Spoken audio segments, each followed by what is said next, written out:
Magandang hapon po sa bawat isa. Welcome po tayo ulit sa ating pag-aaral sa salita ng Panginoon dito po sa Rhema Pills. Tayo po ay magre-review sa mga tinuturo po sa atin. Ito po ay patungkol sa faith. Yan, kumusta na po yung mga pinagpi-faith po natin? Kakamp na. Yan. Simulan mong ipag-faith yung kampi mo, yung gastusin mo. Kung tayo po ba ay magre-rent ng sasakyan o nire-ready po natin mga gastusin para sa camp. So, dito po tayo ngayon, panag-aralan po kasi natin ay patungkol sa faith. So, maganda, mapaalalahanan po tayo ulit sa mga pinag-aaralan po natin, mga tinuturo po sa atin ng ating pastor. Paano pa ba natin mapa-boost yung faith po natin? Amen po. So tayo pong mga taga-Rhema, sanay po tayo na hindi nagsasalita ng negative. Lalo na kapag may pinagpipate ka. Yan, tinuturo po sa atin ito na hanggat maaari, iwasan po nating magsalita ng mga negatibo na nakakadlang sa mga pinagpipray po natin. Siyempre, lalo na kapag ikaw ay may nararamdaman, pag nagpipray po tayo ng kagalingan, tinuturo po natin sa mga Bible study, sa mga church po natin, at na-train po tayo na puro positibo ang dapat na lumalabas sa bibig po natin. At yan ang kailangan po nating sabihin, ang paulit-ulit, kasi nga, ito po yung faith po natin. Dito po natin napapakilos ang Diyos sa pamagitan ng faith. So, dito po tayo na-train. Amen po. At syempre, kapag dumadaan po tayo sa mga biglaang problema, na mga hindi po natin inaasahan, usually, ito yung pinanghawakan ng kahaway. At syempre, kapag nagsimula na itong mga negatibo na lumabas sa bibig po natin, alam niyo po, ang laking epekto sa mga pinagpipray po natin. Ang laking hadlang, ang laking kabigatan, ang laking mga, kumbaga, nagiging salungat yung mga pinagpipray po natin kapag tayo ay dumadaan sa mga problema at ito ay naapektuhan. Amen po. Kaya ito po, sa pag-aaral po natin, makipagbukasan po tayo dito sa Mark chapter 11 verse 20 to 24. Ayon po dito sa verse 23, sinasabi ko sa inyo ang totoo, kung may pananampalataya kayo, maaari ninyong sabihin sa bundok na ito, lumipat ka sa dagat. At kung hindi kayo nag-aalinlangan, kundi sumasampalatayang mangyayari iyon, mangyayari nga ang sinasabi ninyo. Verse 24, kaya tandaan ninyo, anuman ang hilingin ninyo sa Diyos, sa panalangin, sumampalataya kayong natanggap nyo na ito, at matatanggap nga ninyo. Praise God po. So, anything na ipag-pray po natin, through prayer, by faith, walang imposible sa Diyos. Amen po. Pero ito po yung bundok na nire-represent, ito po yung mga bagay na, yung mga bagay na mataas, mga bagay na malaki sa atin, mga problema na hindi natin kaya sa natural. Marami po tayong kinakaharap na na mga problemang kagaya ng binanggit ko na medyo mataas para sa atin. Ibig sabihin, kung tayo po ang gagawa ng solusyon, maaaring hindi po natin kaya. Hindi po natin kayang sarilinin o mapag-solusyonan yung mga problema ng ito kasi more than na sa atin. Amen po. Kagaya po nung naalala nyo po yung Wall of Jericho. So, hindi natural sa kanila yung problema na kinakaharap nila. Kaya nga po dito sa sa verse 23, pag sinabing sabihin sa bundok, meaning, ang problema ay kinakausap. Sasabihin mong umalis ka, sasabihin mong kailangan mong sabihin para bumagsak, lumayo, umalis, mawasak. Ayan po ang kailangan po natin sa pagpipate po natin. So, yung bundok ng problema, yung bundok ng kinakaharap po natin, syempre, ang gusto natin ay maging flat. Gusto nating magkaroon ng mawasak yung mga kinakaharap po nating problema. At sisimulan, kailangan po dito, kailangan po nating simulan sa pagsasalita ng mga positibong bagay na ayon sa kanyang mga salita. Amen po. So, itong mga Israelita, alam nyo po, hindi sila nakarating sa lupang pangako. Majority sa kanila. Amen po. At ang dahilan, madami silang complain. Naalala ko po, magkakamping na. Ilan kaya ang makakarating sa camp? Ilan kaya ang hindi makakarating sa camp? Amen po. So dito, yung mga Israelita that time, dahilan paulit-ulit sila nagko-complain, paulit-ulit po silang puro negatibo ang lumalabas sa bibig nila. Siguro hindi natin kaya, baka hindi tayo makarating sa lupang pangako. Tayo mga taga-Rema, baka hindi ako makarating ng camp. Paano kaya yun? Kulang yung kampi ko. Paano kaya yun? Hindi umabot yung ipon ko. Mga kapatid po, sa mga pananampalataya, tinuturuan po tayo ng Diyos na simulan na maging mapatag yung mga bundok ng problema, pero tinuturuan tayo ng Diyos na simulan po natin sa pagsasalita po natin ng mga positibong bagay.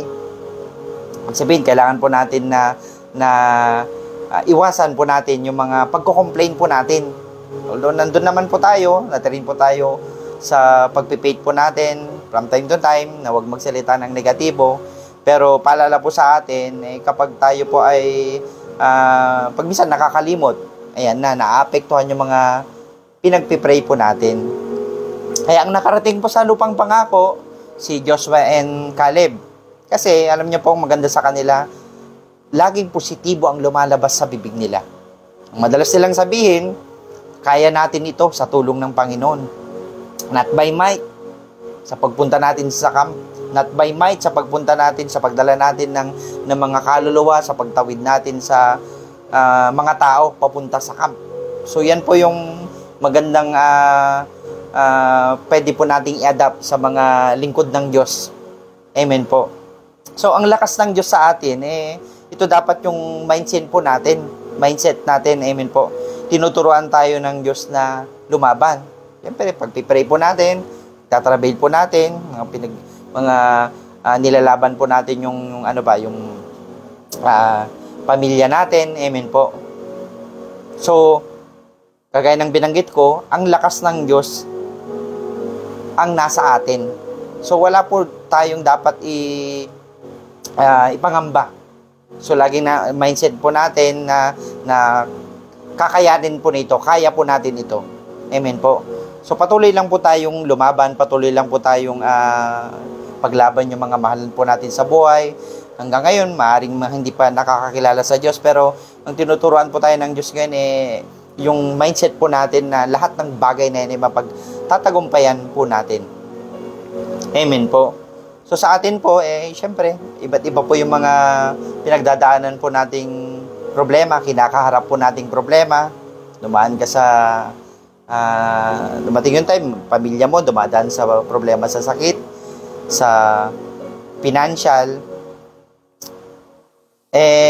Ngayon po, sa pinag-aaralan po natin, tinuturuan tayo ng Diyos na i-practice yung faith po natin, na kausapin yung mga problema po natin. Kausapin, utusan. Naalala niyo po yung time na si Jesus Christ ay natutulog. Ginising sila ng mga disipulo. Naalala niyo po noon? Dahil may yung sinasakyan nilang bangka ay sinulubong sila ng malakas na bagyo. Kaya ang nangyari po, ano pong naging solusyon ni Jesus Christ? Ano po yung pwede natin maging solusyon sa mga problema po natin? Alam niyo po, ang ginawa ng solusyon ni Jesus Christ, that time nagiging peligro yung buhay nila, ng mga kasamahan niya na disipulo. Kinausap ni Jesus ang bagyo. Kinausap niya, anong nangyari po? Tumigil ang bagyo. So, naging safe po silang lahat. So, sa atin po, tinuturuan tayo ng Diyos na simulan po nating kausapin yung mga problema po natin. Kausapin, gusto ng Diyos gusto ng Diyos lahat po tayo ay magtagumpay. Amen po. At sa atin po, dito po sa atin po, tayong mga ginagamit ng Diyos dito sa Rema, bilang lingkod ng Diyos, dumarating talaga yung time na tayo po ay nagkakaroon ng doubt sa isipan po natin. Pero ang malaga po doon, sabi ng Panginoon, maaaring magkaroon ka ng doubt sa isipan po natin, sa mga na-entertain po natin, basta wag na wag kang magkaroon ng doubt sa puso po natin, sa puso natin, sa puso mo. Amen po. Kasi, ang trabaho ng kaaway, indikan po tayo ng mga negatibong kaisipan, pero hanggat hindi niya nagagalaw yung heart mo. Amen po. Kasi, isa sa mga bagay na gusto ng Diyos sa atin ay yung mga lumalabas sa bibig po natin. Ito ang dahilan ito ang dahilan kung bakit niya tayo iniligtas, kung bakit tayo ligtas. At yan din ang dahilan kung bakit kung paparusahan ka niya o hindi. So, mangyayari ang lumalabas sa mga bibig po natin. Dito po sa Matthew chapter 12.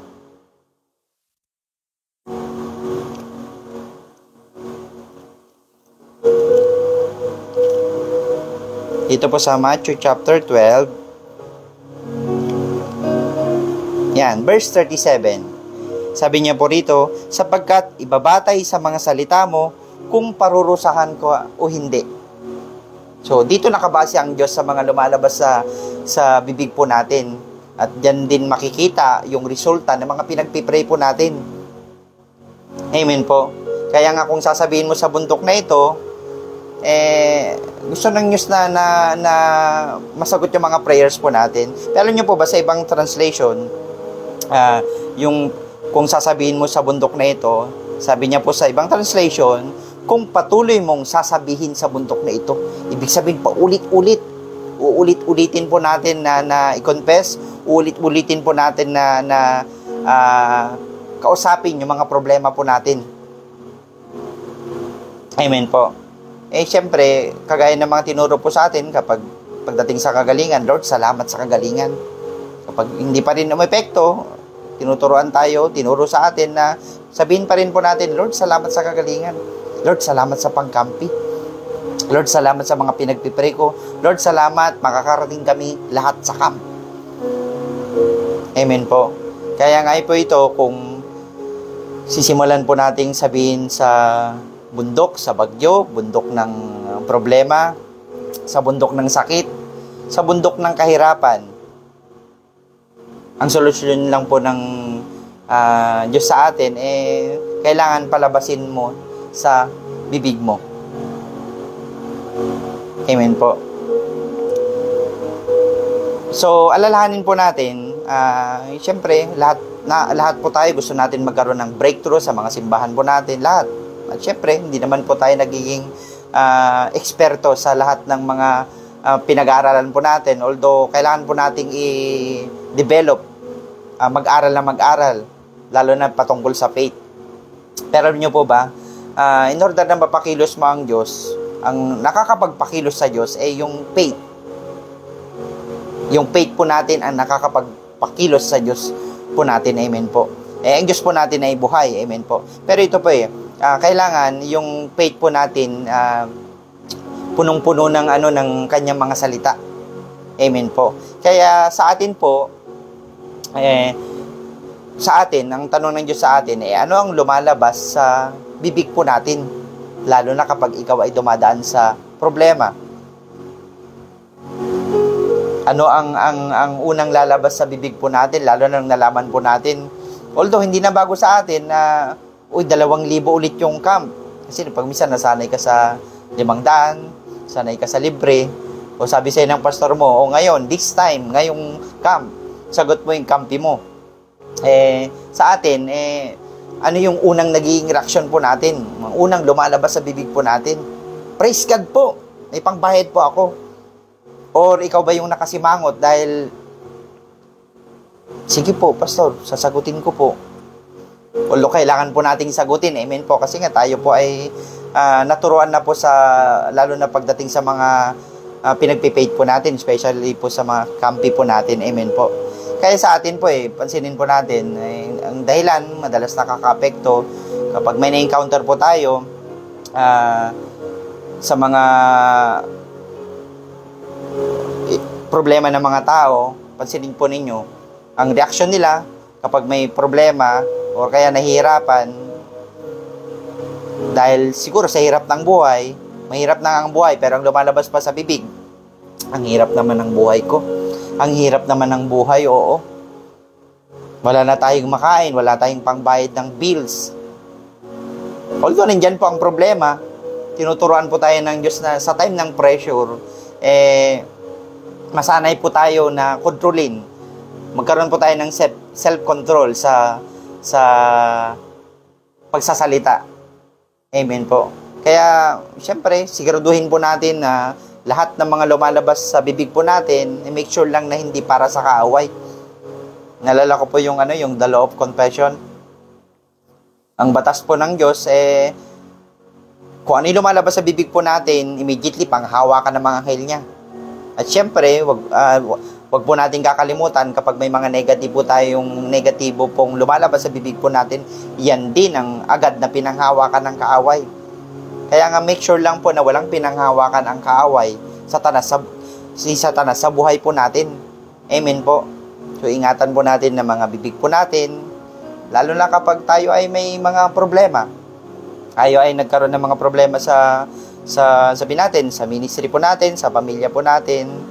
So tulungan po natin yung sarili po natin na makasabay sa kalooban ng Diyos pati sa mga salita po natin. Amen po.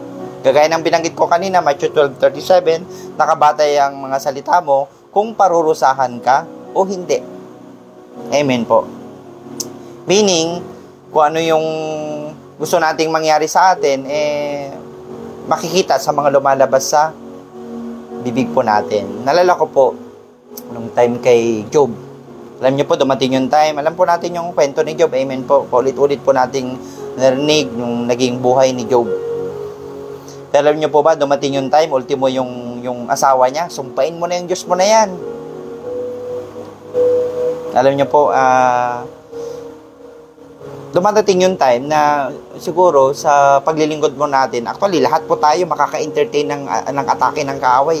Marinig po natin yung, hindi lang yung tinig ng Diyos, kundi yung mga tinig ng kaaway para pabagsakin po tayo sa paglilingkod po natin. Amen po. Para sirain yung wasakin yung pananampalataya po natin, yung pagtitiwala po natin sa Panginoon. Kasi itong asawa niya, sabi niya, sumpain mo na yung Diyos mo. Kasi, tignan mo yung mga nangyari. So, ibinabalik sa kanya yung mga negatibong pwede niyang ibadok kay Job. Ganon din sa ang kaaway sa buhay po natin. Kumusta ba yung ministry mo? Kumusta ba yung mga simbahan na tinatayo mo? Tingnan mo yung pera na pinagpipray mo, hindi na dumarating. Tingnan mo yung pamilya mo, hindi mo na nailalapit. Hindi na sila naboborn again. Amen po. So, maraming atake ang kaaway po sa atin, pero sabi ng Diyos sa atin, maraming pangako ang Diyos na wag po tayong panghihinaan. Amen po. At ang mahalaga po kay Job, hindi siya nagpatinag. Kinontrol niya yung mga salita niya. Amen po. So, sa time ng pagsubok, kontrolin po natin yung mga lumalabas sa bibig po natin. Although hindi madali, pero yun po yung kailangan po nating gawin. Amen po. So, bilang mga Kristyano, ito po yung pamamaraan po natin. Kausapin mo yung bundok, kausapin mo yung problema. Dahil ito po yung kaparaanan ng Diyos para makuha po natin yung mga pinagpipate po natin. Amen po. At hanggang ngayon naman po, paulit-ulit yung mga bundok sa problema po natin. At ang maganda po rito, inuulit-ulit lang din po ng Diyos sa atin.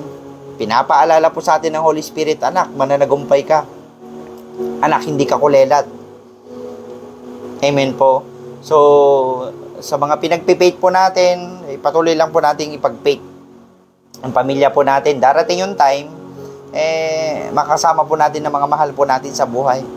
Gulat ka na lang, hindi mo inaasahan. Magpapagamit siya, mag-worker siya. Nalala ko po may nakakwentuhan po ako kanina. Matagal niya na pong pinagpipray yung pamilya niya, pero Lord, bakit ganun? Kung kailan nag-active, after niya nag-active, lalong nagpakalayo-layo. Pero alam niyo po, naniniwala pa rin po akong buhay ang Diyos. Ayon po dun sa kakwentuhan ko, alam niyo po,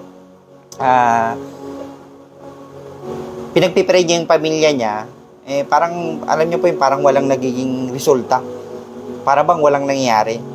Pero alam niyo po, ayon po sa usapan po namin kanina, alam niyo po, ang salita po nung relatives niya, kakontakan niya, kuya, gusto ko na pong bumalik. Gusto ko na pong magbalik loob. Gusto ko pong maka-fellowship ang Lord. Alam niyo po, itong taong to talagang pinagtsatsagaan niya na, alam niyo po yung verse na pinanghawakan po natin madalas. Sa manang sumampalataya, buong sambayanan maliligtas. Siguro, isa lang po ang kailangan po natin gawin. Kailangan lang talaga nating magtiwala sa Diyos. Amen po. So sa atin po, ito po yung mga review lang naman po na tinuro po sa atin ng ating pastor na si Pastor Boy. Amen po. Isang paalala po sa atin, sa mga pinagpipray po natin, huwag tayong mangamba. Huwag po tayong magpapatinag. Nag-oo na ang Diyos natin. Paano kung walang resulta?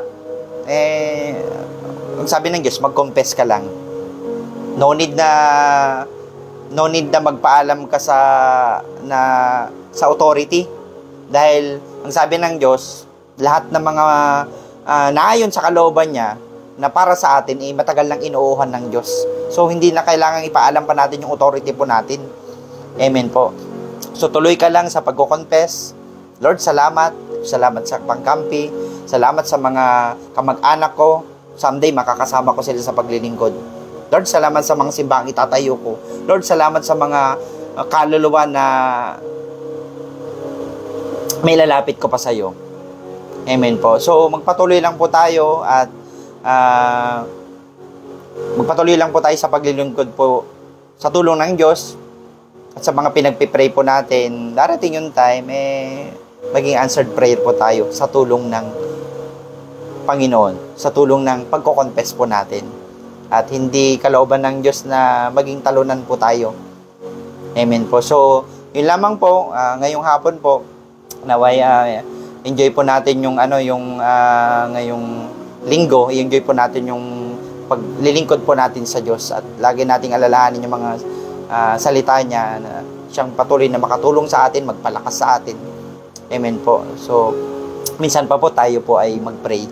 Panginoon, nagpapasalamat po kami sa hapong ito. Dalangin namin, O God, ang patuloy na pagkilos mo sa buhay namin, Panginoon, O God. Lord, mga pinagpipray namin, maaring wala pa sa ngayon, pero Lord, patuloy kaming umaasa sa mga salita mo. Ikaw ang Diyos na pinaglilingkuran po namin.